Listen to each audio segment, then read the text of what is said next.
Hey, hey. Welcome everybody to Miss Glow's Kitchen, where there's sugar, spice, and everything nice, where we slice, dice, and entice, using everything we can, from peppers to allspice. What's up, my people? Y'all know what time it is? See y'all in the kitchen.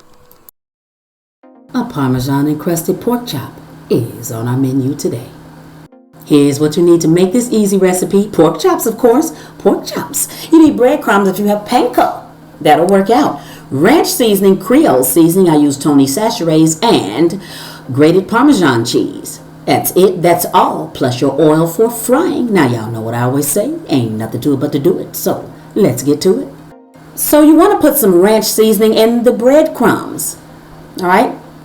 Put a little bit of that ranch in there. Stir it up, and then we're going to move on. Let's season the pork chops. All right, we're going to start with the Creole seasoning. The Creole seasoning is first. Now we're going to season both sides of the pork chop. Why? Because we eat both sides. All right, ranch seasoning. Yep, be pretty generous with it. You're going to flip them over, and you're going to do the same thing. Now the only difference with these with me is I season one side heavier than I season the other side. And I don't want to over season the pork chop, so there's a method to the madness. Trust me on that one.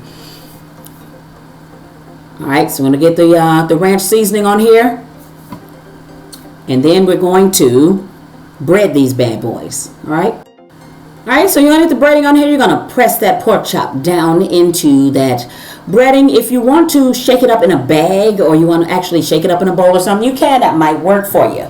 All right, so the plate was great for me. So I'm going to get that on the top. I'm going to pat that in. Now when we do that, we're going to do the second chop. And then we're going to go to frying. Easy recipe, I told you. If you heard of Parmesan encrusted chicken, now we're doing the pork chops. And these are so good. You're going to get these bad boys into that hot oil. It is a shallow pan of oil, so they don't necessarily have to be covered in oil. But if you want to do them that way, you can. Now, unbelievable, but this is true. These are going to cook for 5 to 6 minutes per side. I guarantee you, after you cook them 5 to 6 minutes per side, these will be nice and tender.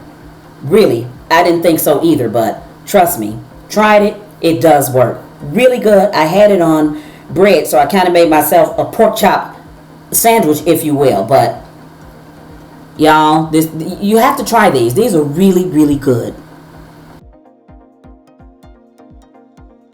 So I actually have 3 pork chops. I'm going to move the other ones over so you can see I got a hot spot in the pan.